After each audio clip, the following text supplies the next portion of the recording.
about some end-of-life stuff, advanced directives, when's it reasonable to withhold treatment for yourself, withhold treatment for a loved one, and we can continue with that.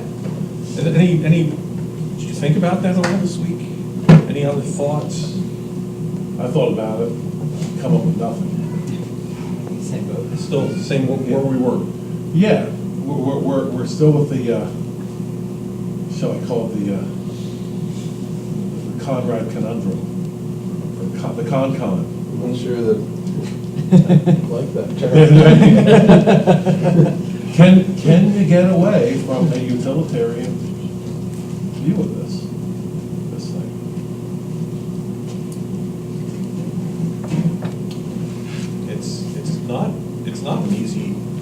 It's not an easy thing. Was everybody here last week this year? No, I wasn't here, but Toby and I had a discussion. He told me about it. He told you about the Conrad conundrum? Well, I think he did Wasn't mention- called yeah. that stuff. It is now. Yeah.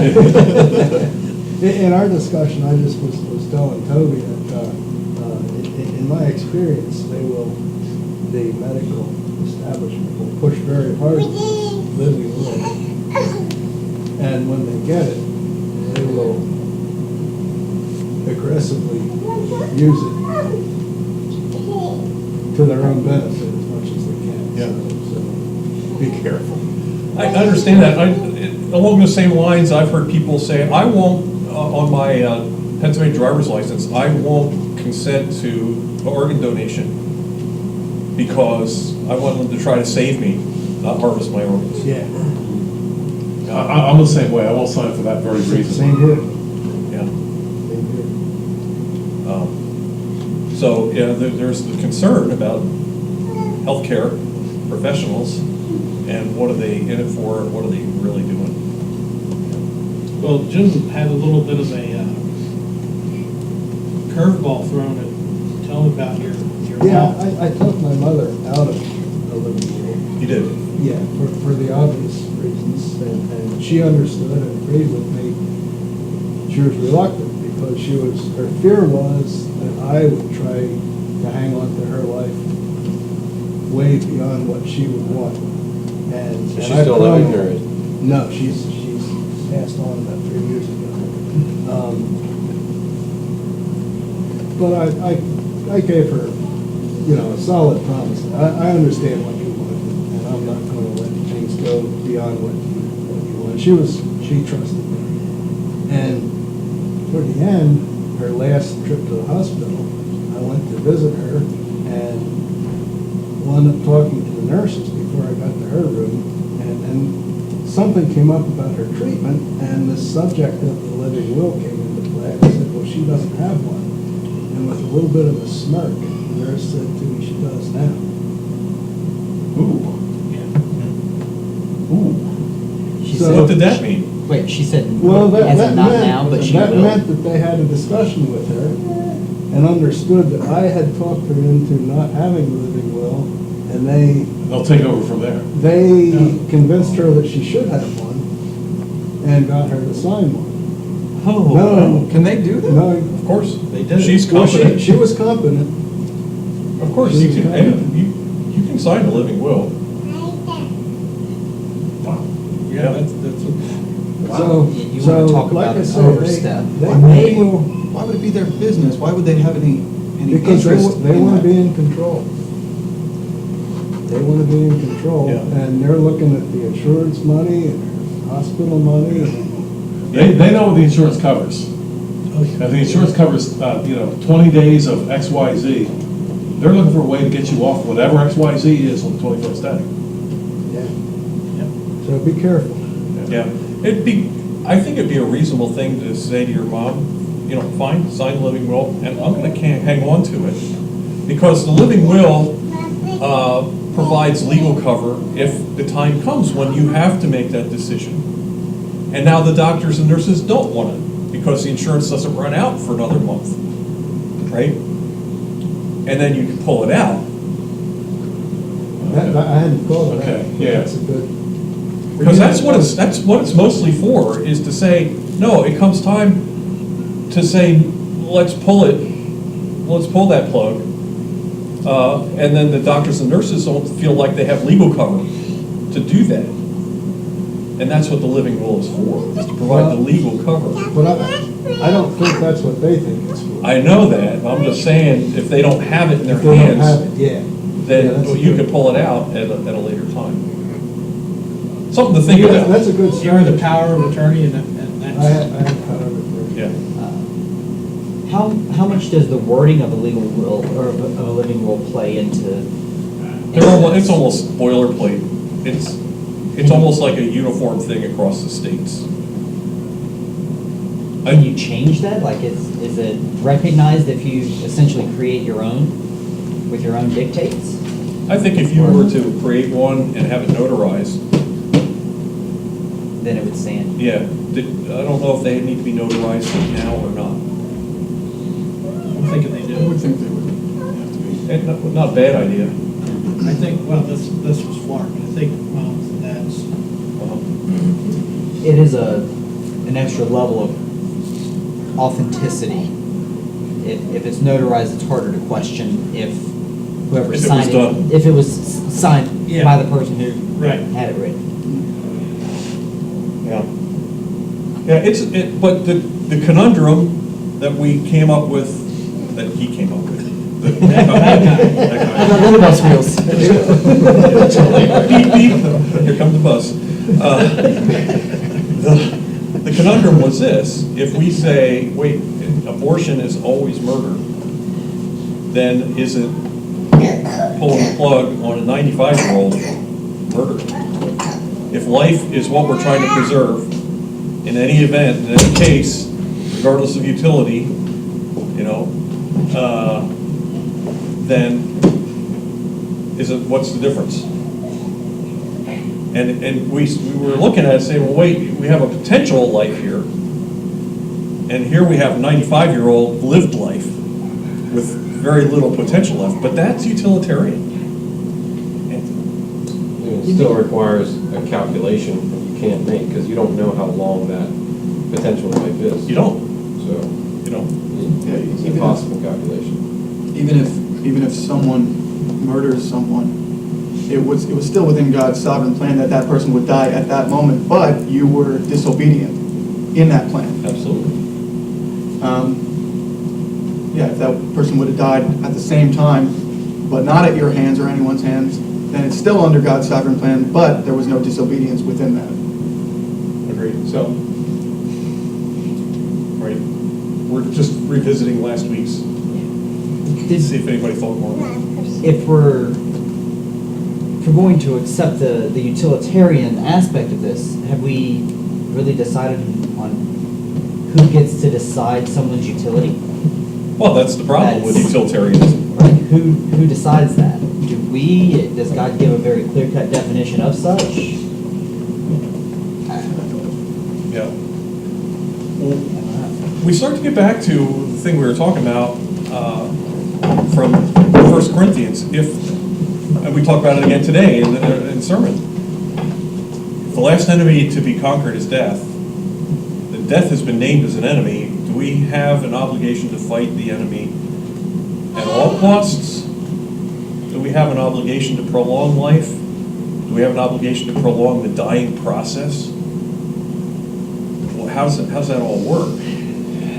From a personal standpoint, and I was just curious, so like for my wife and I, we have DNRs,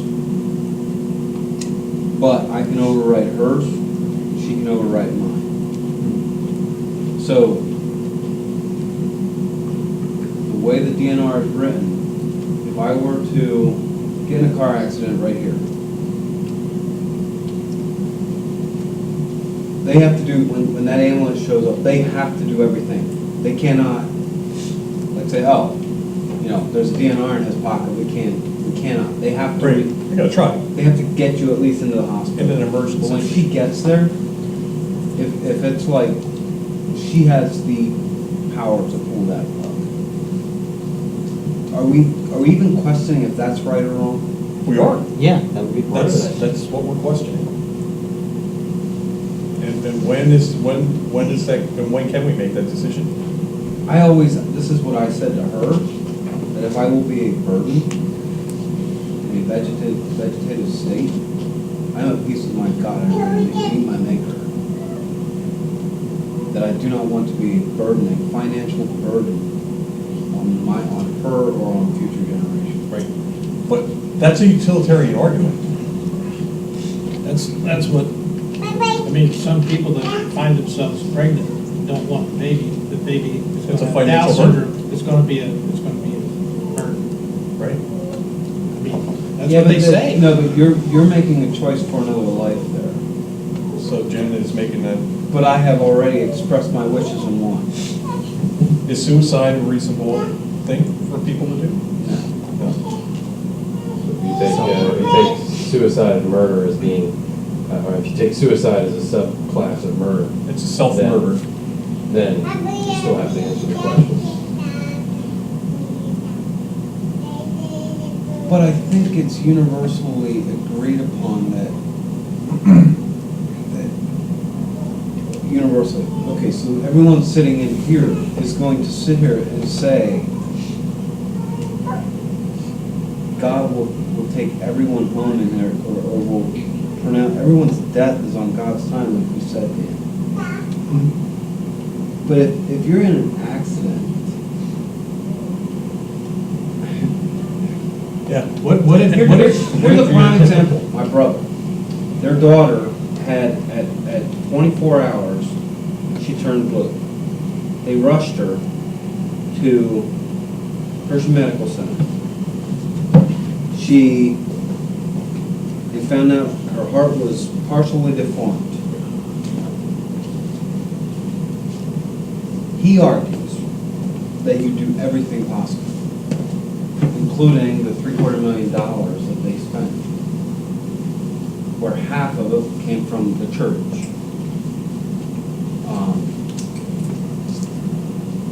In and out of the hospital, 3 open heart surgeries later, still not expected to live past 20. He argues you do everything possible. I'm like, I don't know. I guess when it's your child, yeah. Right, and by the time she's 20, there may be simple surgery to fix it. What if you're not not just you, Trevor, what if this person is not a financial burden?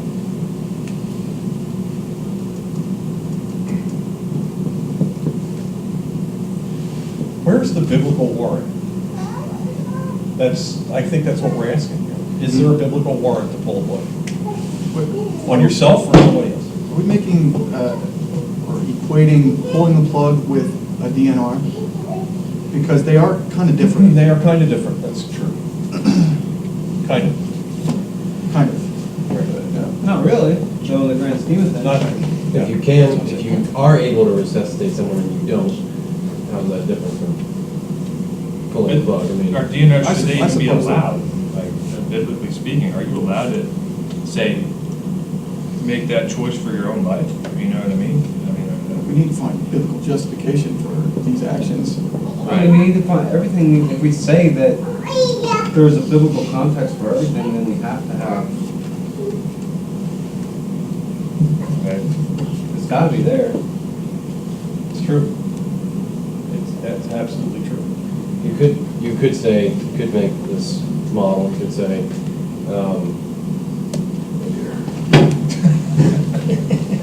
Yep, we can say, oh dear. you could say, we're gonna accept the utilitarian model. But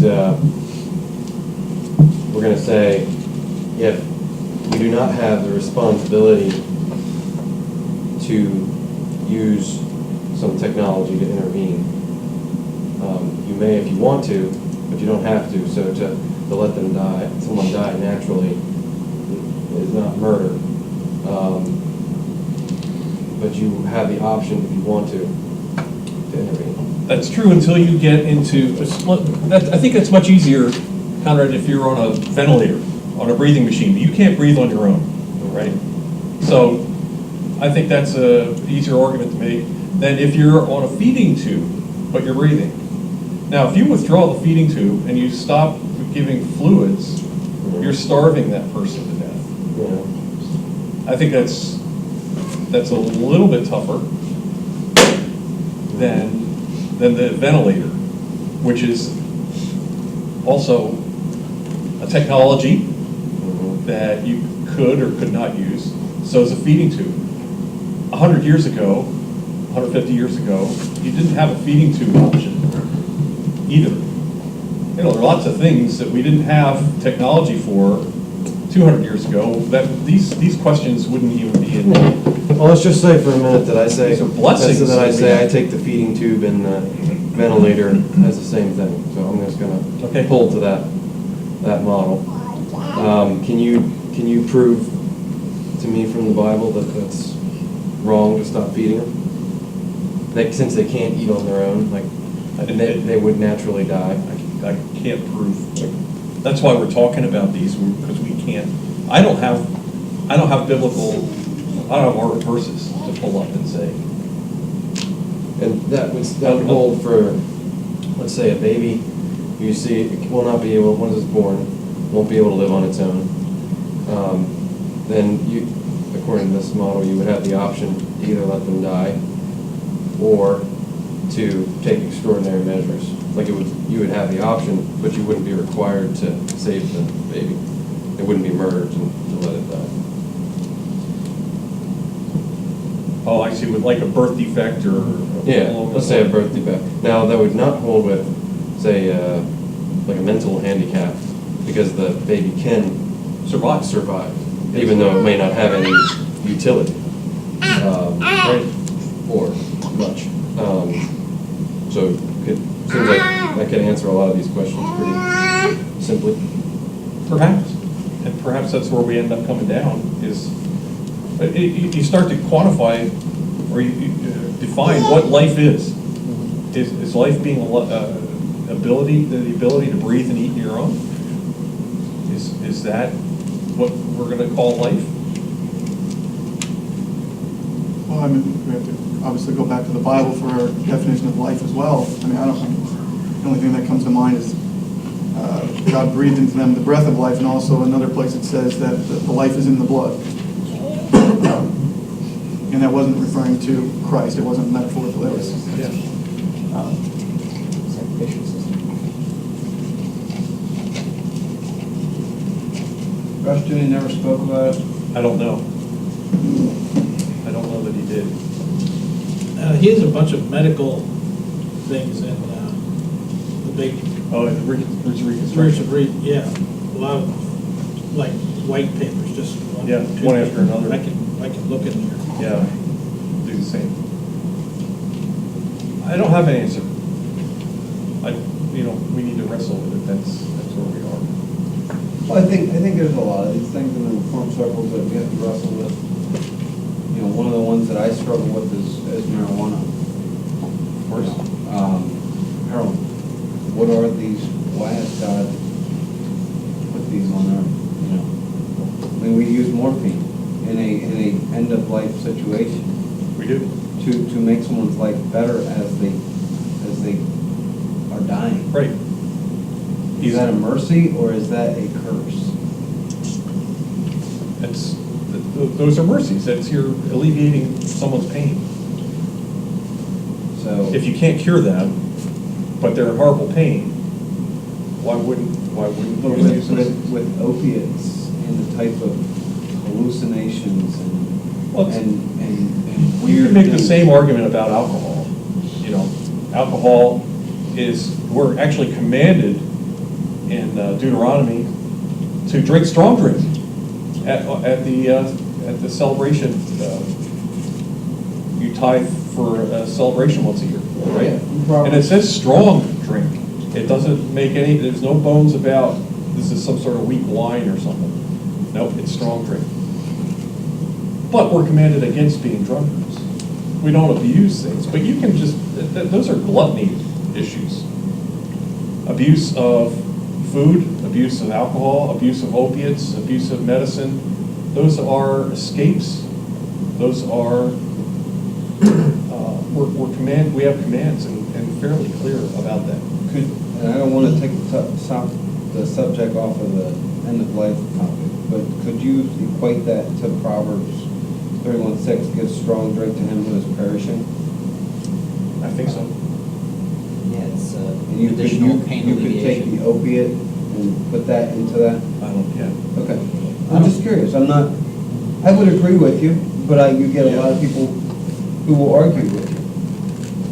But the healthy guy, so, Seth, you have a book open, what are you, No, I just, I'm not sure how this applies yet. But Ecclesiastes 9 talks about death comes to all, and that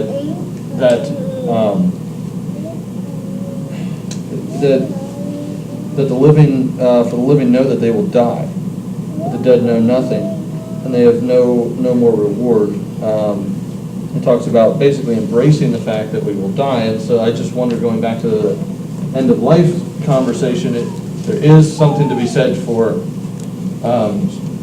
we have to qualify a lot of things in this discussion, but certainly I think one of them is qualifying whether or not, is this we're simply prolonging death, or is this, we actually have a legitimate chance to cure them? Because if we're prolonging death, I would say that something like Ecclesiastes 9 talks about the idea of embracing, that we are going, the wise know they're going to die, and they embrace that as reality. They're not going to change that fact. And so if they have embraced that fact, then I think we really need to look at what is the end goal, what is the purpose for prolonging this?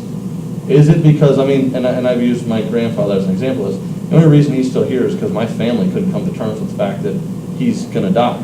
He is a ticking time bomb. Like they are basically, he had a heart problem, they went in to do surgery, he died twice on the table, and they resuscitated him because he didn't sign a do not resuscitate, and was furious that the family kept insisting to keep him alive, and they basically said, we couldn't fix what we went in there to do, you're just waiting until your heart explodes. Thanks for coming in, see you later. And he's literally just waiting until his heart explodes. So like, it has not been the same person that I've known for a long time ever since then. And there's a lot of bitterness that's coming up in the family now and all this sort of stuff because the family couldn't embrace this, even though he had. Like, that was the first question he asked when he came to consciousness.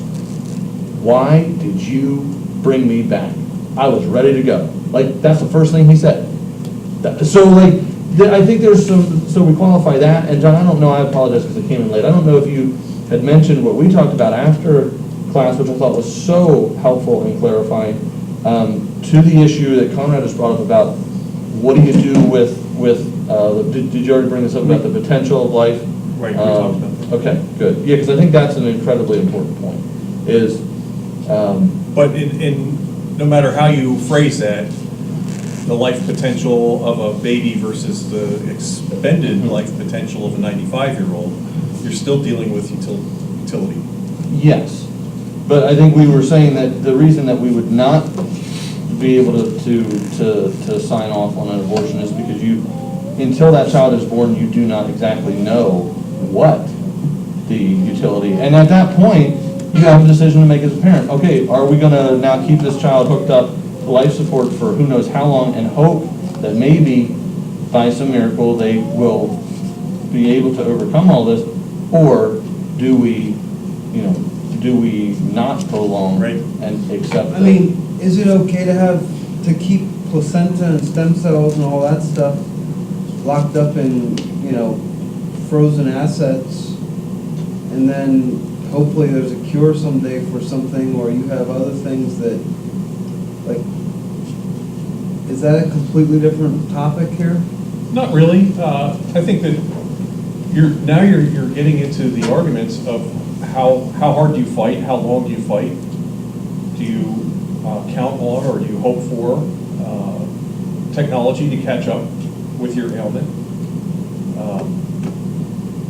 I think that even in the stem cell and placenta arguments is actually being outstripped already, because they can take skin cells now and engineer back to stem cells. So you don't even need to go through that whole process of taking very early life cells that are potential, they can just roll back the clock on different cells in your body. So would you shy away from that? It's just a medical treatment. These are blessings that are coming to us as time goes on. The curse is being rolled back. It's just a movement. There you go. Yeah, that's an interesting point. Brian and I were at a diner last night, and a 96-year-old guy came out. Somebody was talking to him, and he commented he was 96. And the guy looked like he was 75. That is amazing. And Brian said, I hope I look as good as he does when I'm 80. And I said to Brian, by the time you're my age, people will be living well past 100. Well, past 100, that's right.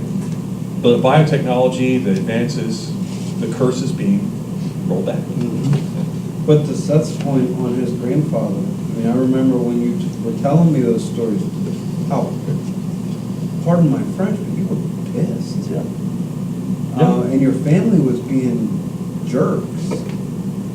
And he wanted to go home. You want to, He was ready to meet his maker. right. Now, if the next week they come out with heart transplants, buy one, get one free kind of thing, that it became so routine that they were giving them away with a box of Cracker Jack. You call within the next 2 days. You know what I mean? Then his life perhaps could have been transformed, and he'd still be here and contributing and have utility. We don't know that. There's the issue about the fight. What about in a time when, like you're talking about, where the 2-for-1 sale, it's readily available and it's almost guaranteed to work. It's just, but somebody still says, no, I'm ready to go home. Now that's I was just- part of is the that question. Is that suicide? Is that suicide? See, I was just That's gonna where we say that. I mean, started How this. does it refusing any treatment. different? How is it any different than, I think, somebody who recognizes, okay, I guess it's, sorry, I'm thinking out loud. I was gonna say somebody who is gonna go in and proclaim the gospel in an area they know, nobody comes out alive doing that. Is that suicide? I guess that's slightly different because that's more of a commission thing. But with that said, I do think the question should be asked, what part in all this, we've already acknowledged God's sovereignty last week a little bit, but at what part do we have to recognize that I don't know that you can say there is necessarily a across-the-board answer, because there are going to be some people that they are just, for many different reasons, their fight is done, and they are okay with that, and they're just good. Whereas the next person who has the exact same thing may have a resolve to fight it. How are either of them wrong? That's my question. You know So what I maybe mean? a matter of conviction. I mean, again, like, What is we sin can for one is not sin for like another. we would look and say, here's the thing, we'd have to scripturally argue. Paul, humanly speaking, could have had a much longer ministry than what he did. The scriptures are clear on this because the people flat out tell him, we've prayed about this and the Holy Spirit's told us if you go here, you're not coming back. And he's like, yeah, isn't that great? The Spirit told me that too. Like, he fully embraced it and said, yeah, no, I'm good. My race is done. I'm poured out. I'm good to go. And we don't know that Paul was necessarily this old decrepit man who had a lot of trouble getting out of bed in the morning. Like, the scripture doesn't necessarily tell us that. And He was so, healthy enough to make the trip to Rome. clearly healthy enough to make the trip and swim part of the way because the ship goes down. Like, I mean, so, but can we not look at that and go, here's a guy who just embraced it and was like, Timothy, I'm being poured out. I'm good. My race is over. And I'm okay with that. You have a job still to do. This is what you need to do until your race is. Like, at what point do we have to look at the Christian liberty of the individuals and their relationship with God, in which some are going, I'm done fighting and I'm okay with that. My first reaction, I'm sorry, go ahead. You want to go? Or, I'm Well, sorry, I interrupted you, I think. Go ahead. Sorry, my first reaction to your story about your grandfather was that he was wrong. But then I compare that to the case where somebody says, somebody's faced with terminal cancer, and they say, well, there's really not too much we can do, and they say, okay, well, I'm just gonna not fight it then, so that I can live as normally as I can for whatever time I have. Really, what's the difference between those situations? That's where we started. Yeah. At what point are you justified biblically in refusing treatment? I think it has a lot to do with the people's hearts. If you have a person, if you have a husband and wife, and their marriage might not be perfect, and she really doesn't care if he's not around, or he doesn't care if she isn't around, maybe that day they're having a rough day. Someone who doesn't want to fight anymore, maybe they're just tired, they've given up. So the next person who wants to keep fighting because he still isn't right with God. Like, there are so many individual variables I don't As many know. as there are people. Yeah. As many variables as there are people. The very same reason that Conrad might feel that he wants to stay alive, I might sit here and say, you know what, I'm good. Yeah, but you can also say that maybe that's not a decision that you get to make. It isn't. Like, Ultimately, it's... like if God's the one who makes the decision, then you have a right, and it, not right, a duty to try to live as long as you can, because you don't know what God's secret will is. Well, when we're talking about utility, though, if we're gonna accept that and run with it, there's also something to be said about the quality of utility, not just longevity. If you've got somebody with terminal cancer, they might be able to prolong that with treatment, but it's gonna take so much out of them that they can't do much for friends, family, whoever, for themselves even. But you've prolonged the life, and yet they may be able to accomplish so much more in a shorter period of time without the treatments. So your point is utility to whom? Utility to whom, Utility to and God. equality Right. of that utility, not just quantitative in years or in time, but actual, I guess, quality. So our responsibility, okay. Yeah. We're a little bit off now, just, I want to go back a little bit to what Seth had said about Paul.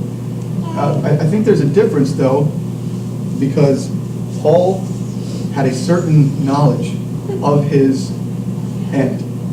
Kind of like how Moses was told by God, you go up on this mountain, you are going to die there. Now, if he brought people with him and like, okay, try and stop this, it would have been futile. He has a certain knowledge of it, whereas someone in the hospital does not have a certain knowledge. Well, like Paul ended up living in Rome for a few years. Yeah. It's not like he went there and Right.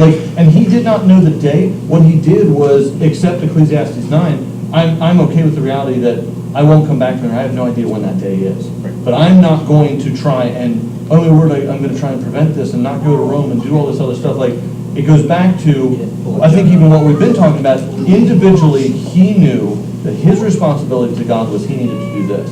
But that's not the same responsibility for everybody else, because we certainly know of people in the early church who did flee, and that was honoring to God. But he knew it by revelation. What's that? The point is, he knew it by revelation, Yes. Yeah. whereas you don't. And No, but I certainly can embrace Ecclesiastes 9, I'm going to die, and I certainly should be seeking God's counsel in this decision to seek for the peace that I know, fighting this or not fighting this, is what God would have me do. Paul's utility was utility to God for God's kingdom purposes. Right. And we haven't necessarily been talking about that kind of utility here. And maybe that's where the utility ends up coming into play. In what way is God glorified by prolonging my life or my wife's life or, and that's the utility that matters. I think when we get into discussions about the quality of life, we're already making an implication that there is a certain quality of life that is acceptable to be terminated. And dignity and all those Right, terms, and yes. then whatever can be applied to, or whatever is in your particular situation, can almost always certainly be applied to a child or someone else, you know? Yeah. Well, but I think And that's then why say- we're trying to define it closer to saying, if it's going to be a quality of life, it needs to be a quality of life and utility of life based on kingdom principle, like for the kingdom. Because there's a lot of people right now, I mean, I could literally take us all right now to a couple places, to a couple people who are actively laboring for the kingdom of God that I know for a fact haven't eaten in a week. That's a bad utility, like their quality of life is not very good, very effective for the kingdom. And I believe that as soon as, some of those people have even starved to death. Why? Because God isn't faithful? No, their utility for the kingdom is up. And I think that's the issue is, that's why we can see young people who are faithful servants of the Lord be taken, and right away everybody goes, oh, taken too early. Not in God's economy. Their utility for the kingdom was up. Certainly they could have had utility for another 40 years, humanly speaking. Could have done lots of things. But kingdom-wise, we have a utility issue there of the sovereignty of God and His utility for them in His kingdom. I think. That's From a military perspective, let's go back 200-300 years ago. You joined up for the military. Are you going to say those people were basically signing their own death sentence and trying to commit suicide? Because that's what they were doing. Like, they were going into that. They were not expecting, if they were going into a battle, they were, Civil War. Sure. So, is that suicide? 50-50 shot. But is that suicide? That's how good shot the other. Right, and they saw it as a responsibility, and Right. They saw it as a Duty. God-given responsibility to protect. Duty. That's right. A duty. that's right. So, I'm just scraping for a verse here that we might. He's just going through Deuteronomy Blue Letter Bible. 30 talks about, That's true. disobedience to God and stuff, but I denounce unto you this day that you shall surely perish, and that you shall not prolong your days upon the land whether they go possess it. I call heaven and earth to record this day against you, that I have set before you life and death, blessing and cursing. Therefore choose life, that both thou and thy seed may live. And it might be worth looking at some commentaries on it. Yeah, I mean, what was the life they chose, though? Some of them died Right. by choosing that life and going into the promised land. Some of them died Exactly. to conquer the promised land. I mean, the pilgrims, how many of them, they didn't all make it across when they came across? Right? You could say that was a suicide mission they went on. They got on a stinking boat to come across the water. Their intent was not to die, though. Their intent was to live. No, Well, we but discussed that last week too, is I agree. there's an intent, when you're talking about suicide and murder of any sort, there's an intent there. right. That is different from, and I think that's a different defining, from taking a risk. from taking a risk Right. and accepting an inevitability of death that may be coming sooner, maybe.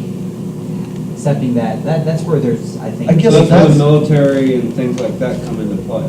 Right, your intent isn't to die, your intent when you join the military is to protect your country.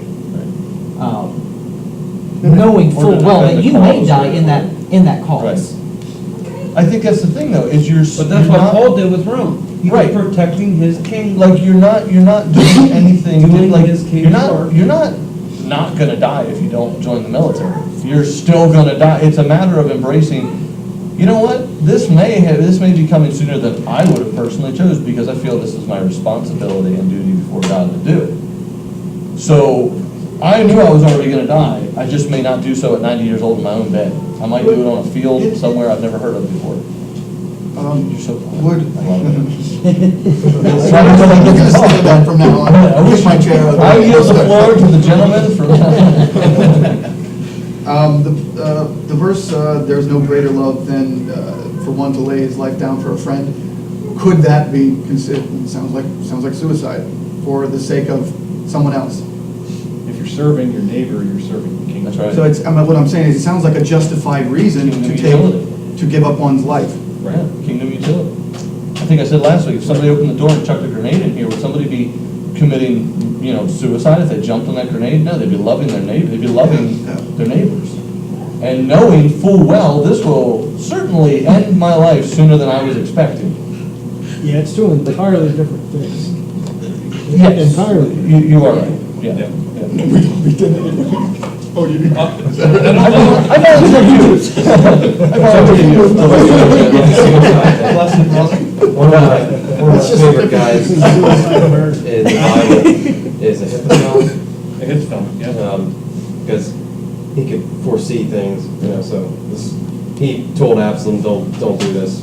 or you're gonna die, and Absalom did it anyway. So then Ahithophel goes home, so he knows what's gonna happen. David's gonna come back and execute him. So he goes home, puts his house in order, and then kills himself. Yes. So if he had his great certainty about that he was gonna die, is that Absalom was gonna die, was that really suicide? Well, it was suicide, and it's not necessarily recommended by that. No, I know it's a story, I'm Yeah, just. yeah. You know, Ahithophel ended up working against David, which is why he was going to be killed. So he ended up working against the kingdom. His time was up, and he was right, he was going to be killed.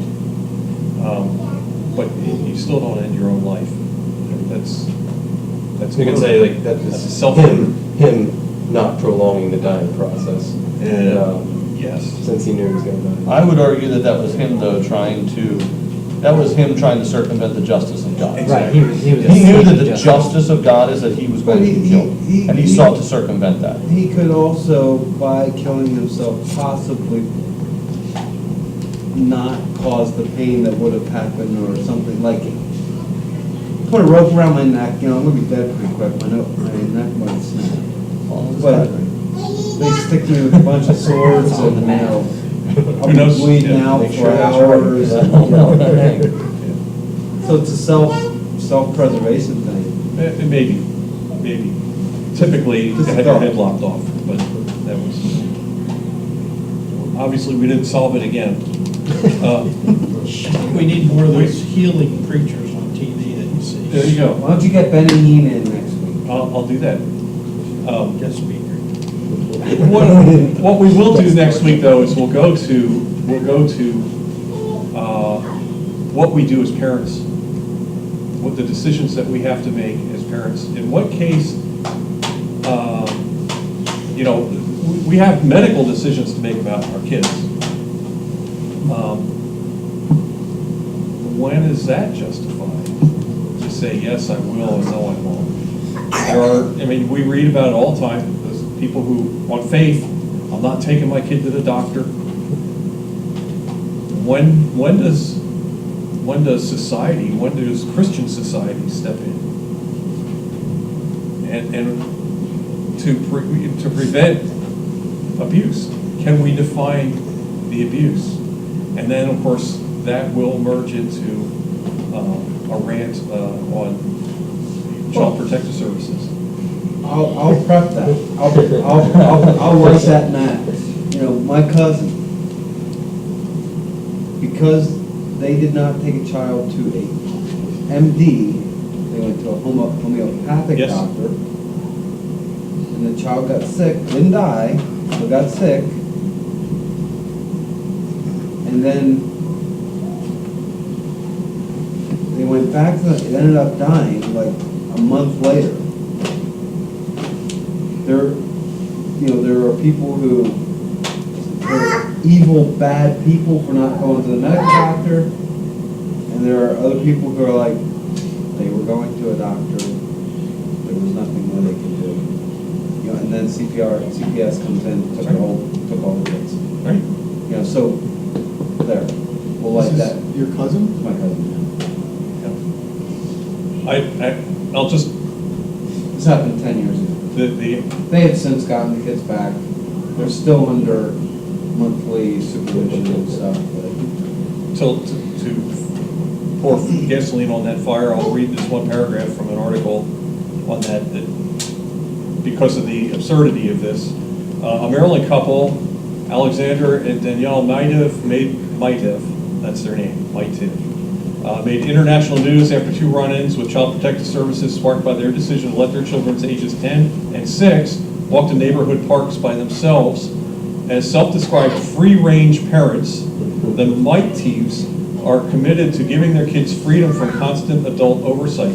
According to an interview with Danielle in Psychology Today, after the second incident, a social worker demanded that Alexander sign a temporary safety plan, saying that his children would be supervised at all times until CPS could do a follow-up. He balked. The social worker threatened to have the children taken away from him immediately and called the police. The couple were ultimately found, get this, responsible for unsubstantiated child neglect.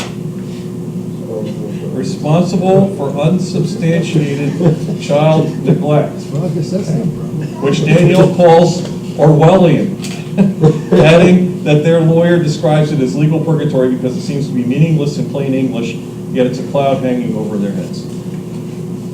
Well, I think I've told you all about my nephew and their medical neglect thing. Yeah. You know, May the 8th, and the judge still has not ruled on it. Okay. And we'll And discuss. here's the bad thing about it. All because they sometimes waited, 20, 25, 30, 40 minutes when their daughter had a seizure. Oh no, you gotta call right away. And sometimes the seizure only lasts 2 minutes. So who makes that determination? 5 minutes, 10 minutes, 20 minutes? Right. And just like in end-of-life situations that we talked about here this week and last week, and with their children, I want you to think about what's our responsibility as a church, one to another, to help out, to cajole, to admonish, to teach, to uphold. What would we do? What would I do if CPS showed up at Dave's door? What would I do? What could I do? These are things to think about, and as we get into some of those as well. So we're already a little running behind, so I think close it off there. But unless anybody has something burning they want to add, Matt, you're very quiet. Alan. I have kind of something on both ends of the spectrums according to pertaining utility. Personally, I don't know if everyone knows, but my brother, younger brother, he had his son who's they told him at an ultrasound that he had trisomy 19, that his son would have no kidneys and all that. Well, they decided at 23 weeks to abort him and just let him die, because they didn't want to wait until full term to have him die after he was born. Now, in the state of Pennsylvania, they're allowed legally to abort their child that way. Now, we that's why the whole debacle with my family is going on, because we said that's murder, and they're saying, no, we were just doing it so his life would end here and not end when he was born. And then they did nothing to save his life after they induced labor. But then on the other spectrum, my grandmother right now, she has breast cancer. They just found out she has colon cancer. And I think about a month ago she had a heart attack. They saved her. But so now she's in the hospital right now, but there's no utility. And well, that humanly speaking, they would say there's no utility left for her, and the doctors don't want to do surgery because they think she's going to have a heart attack on the table. So there's two examples in both ends of the spectrum where it could be potential, but humanly speaking, they're saying the doctors at both ends said your son's going to die, and they decided to take his life before it was time, and then she's on her death. Well, not on her deathbed yet, but potentially, and the doctor's saying we can't do anything. Go ahead. Sorry to throw open another can there. I think there's an emphasis on the word of the doctor as being like, so saith the mighty doctor. Right. They have said that he will not live past this point. And so they take that as in stone. But how often are doctors wrong on like so wrong on things? Who gave an example last week of somebody living My years? grandfather. Yes, Given 6 months. yes, 18 years or something, or 15 years after? Yeah, given 6 months to live 3 or 4 different times, Yeah. and live about almost 2 decades after the first time.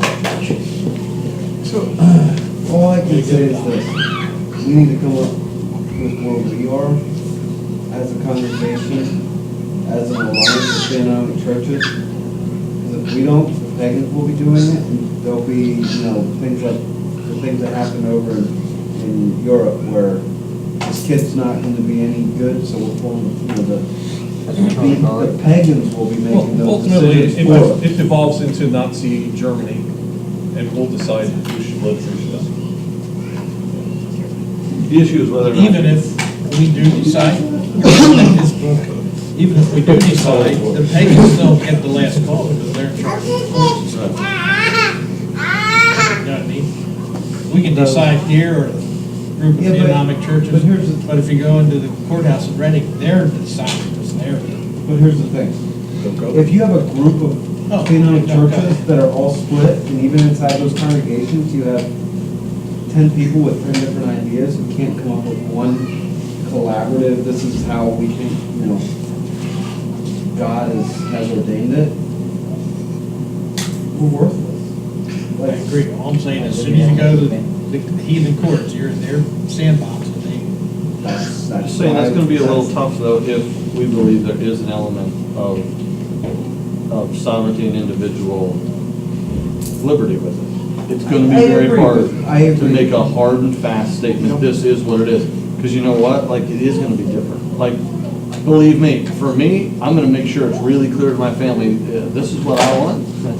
And these are the situations, so you don't even have to sweat about it. You just read the letter. But here's the thing, somebody in our congregation, their child ends up in the hospital, government, gets down the road, the government says, you gotta pull a plug. Right. You know what, the family doesn't wanna do that, then the church had better stand behind them, and they better be like, look, And not just stand behind them, but stand in front of them. Yeah. we'll stand in front of them and, hey, this isn't gonna happen, not an hour. That's right. But if we're all over the board, and we can't be united as a fellowship or as a body, then we can't do anything.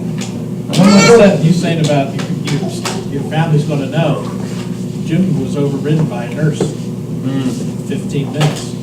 You might not even been in here for that. No, I wasn't, sorry. Yeah, Jim's mom had she didn't want a living will, right? Well, I talked her out. He talked her out. Go ahead, you finish it. But, when they found that out in the hospital, they cajoled her into overriding what she and I agreed on. So how do you get around that?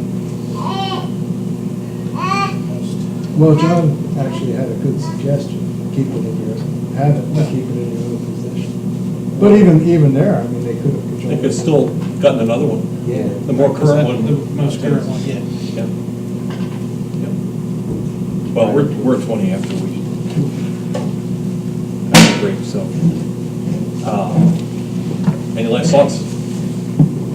That's kind of morbid. Any last wishes? Any last meals? Something that kept coming to my mind throughout this whole discussion, and it relates to what you said. It's not a biblical proverb, but it's an old saying, hard cases make bad rules. That's something to Yeah. keep in mind. Yep. Yeah, because you come up with exceptions, and now all of a sudden the exception ends up being the rule.